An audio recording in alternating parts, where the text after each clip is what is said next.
નમસ્કાર દર્શક મિત્રો મિત્રો આ વાત છે કચ્છની અને મારા બાજુમાં તમે જે ભાઈ બેઠા છે એમને છેલ્લા 18 મહિનાથી એમને નથી પગાર ચૂકવવામાં આવ્યો અને આ ભાઈની જેમ કચ્છમાં 150 થી 200 જણા જે RMSA એટલે કે આઉટસોર્સિંગમાં પટાવાળા અને સાથે ચોકીદારનું કામ કરતા હોય છે, પરંતુ છેલ્લા 18 મહિનાથી એમનો પગાર રોકાયેલો છે।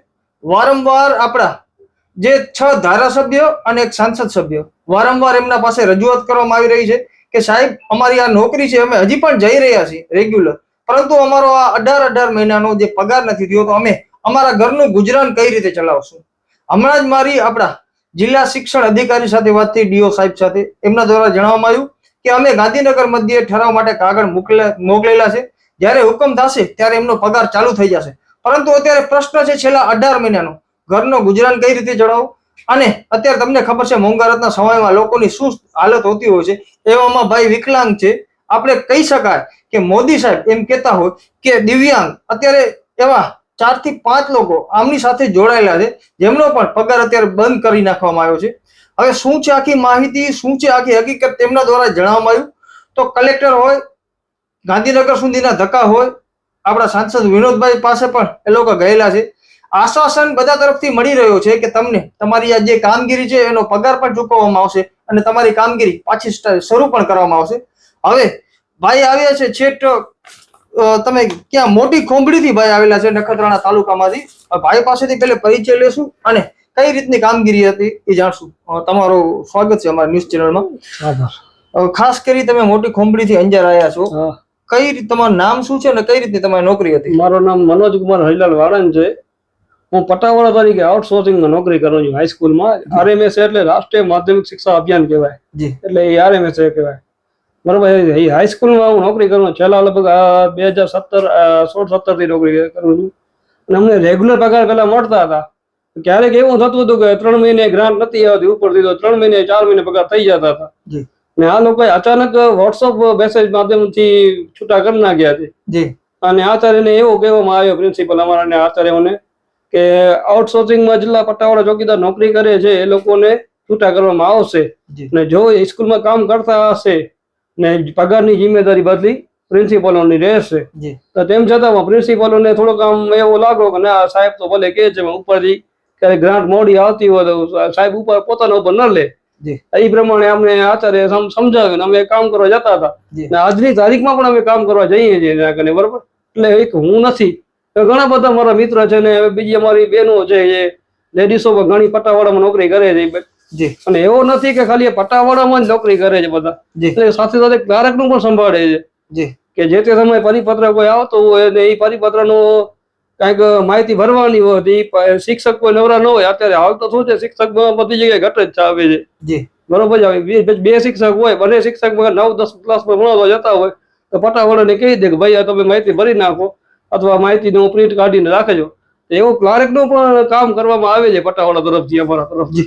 18 મહિના થઈ ગયા, કેટલા ધક્કા ખાધા, ક્યાં ક્યાં પત્રો લખ્યા અને કેવી 18 મહિનાથી કેવી સ્થિતિ છે તમારી? ધક્કા તો અંદાજે ભુજમાં સમજી લો ને, ભુજમાં મહિનામાં 2 ધક્કા તો બાંધેલા જ હોય અમારા, પ્લસમાં અમે ગાંધીનગર ગયેલા છીએ અને ગાંધીનગર જે અમે મારા ભાઈઓ સાથે નીકળ્યા ત્યારે અમારા પાસે પણ રૂપિયો નતો, આ તો બધે ફંડ ઉઘરાયો, કોકે 50 આપ્યા, કોકે 100 આપ્યા, કોકે 200, એટલે જેની જેવી જથ્થાશક્તિ પ્રમાણે પૈસા અમને આપ્યા છે।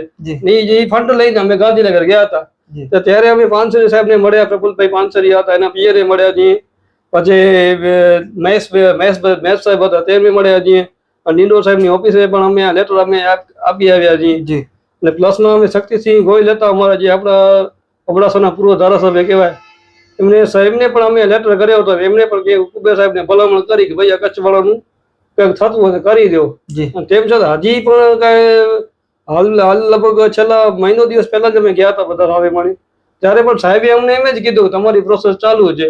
આ જો આપણે હાલ મોરબી જ છે આપણી નજીક છે, તો મોરબીમાં ચાલુ હતી તો આપણા કચ્છના જ કમલેશ બોતા સાહેબ છે એ ડીઓ બન્યા છે અત્યારે હાલ, તો જયારે જે સમય બંધ હતો તે સમયે અમે બોતા સાહેબને કોન્ટેક્ટ કર્યો તો બોતા સાહેબે કીધું, અમને એવી વાત સાંભળવામાં આવી ડીઓ સાહેબ તરફથી કે મોરબીમાં પણ બંધ છે આપણી કચ્છની જેમ, તો ડીઓ સાહેબ જેવા ત્યાં ચાર્જમાં ગયા ને એ ભેગું ફટકાઈને અઠવાડિયાથી લગભગ અંદાજે 10 દિવસમાં ચાલુ કરવામાં, મોરબીમાં પણ આ થઈ ગયો છે. હવે ઓનલી ફક્ત આપણા કચ્છમાં જ થોડું આ પ્રશ્નનો હલ નથી થયો. જી, એનું કારણ અમને આ સમજાતું નથી. જ્યારે વારંવાર જઈએ છીએ ઓફિસમાં ત્યારે અમને એક જ જવાબ આપવામાં આવે છે કે ઉપર તમારી ફાઇલ પ્રોસેસ નાખી છે, પ્રોસેસમાં છે. જી, ટેન્ડર પ્રક્રિયામાં. પ્રોસેસમાં ક્યારે થશે એ કઈ અમને હજી સુધી જાણ અમને પણ નથી. જી મિત્રો, આ તમે જે કાગળ જોઈ રહ્યા છો, કલેક્ટર કચેરીથી કરી વિનોદ ચાવડા હોય, પછી કુબેર ડિંડોર હોય કે પછી શક્તિસિંહ ગોહિલ હોય, સૌ પાસે આ પત્ર લખવામાં આવ્યા છે. હવે એમની જે વેદના છે એને ધ્યાને લઈ આપણા જે અત્યારે સંસદ સાહેબ છે વિનોદ ચાવડા સાહેબ, એમને પણ ડીઓ સાહેબને ફોન કરેલો, કલેક્ટર સાહેબને ફોન કરેલો કે આમની જે નોકરી છે એ આઉટસોર્સિંગની, એમાં ધ્યાન દેવામાં આવે અને જલ્દીથી જલ્દી જે પણ પ્રક્રિયા હોય એ પૂર્ણ કરવામાં આવે.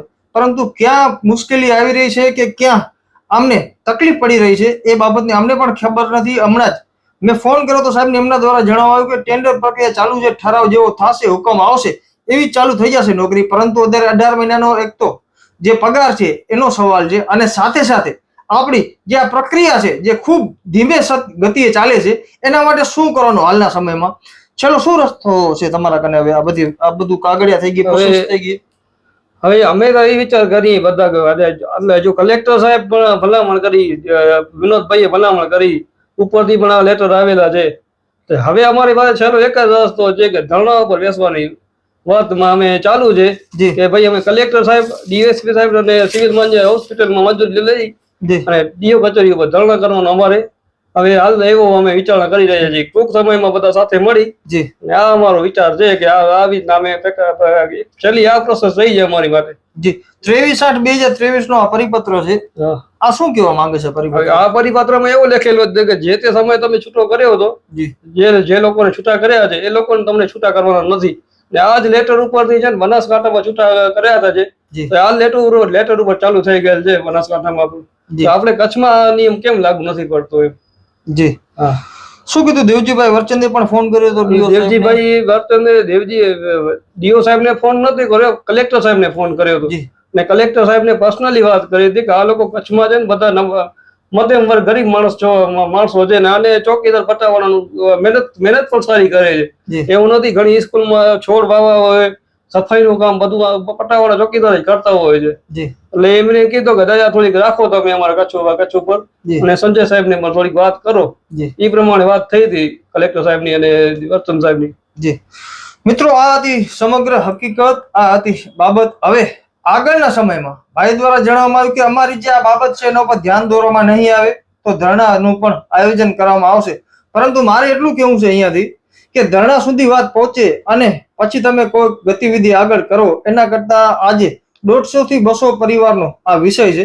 માટે દેવજીભાઈ વર્ચંદ હોય કે વિનોદભાઈ ચાવડા હોય કે આપણા 6 ધારાસભ્યો હોય, તાત્કાલિક ધોરણે જે આઉટસોર્સિંગનો ચોકીદાર અને પટાવાળાનો આ જે વિષય છે એના ઉપર ધ્યાન દોરવામાં આવે.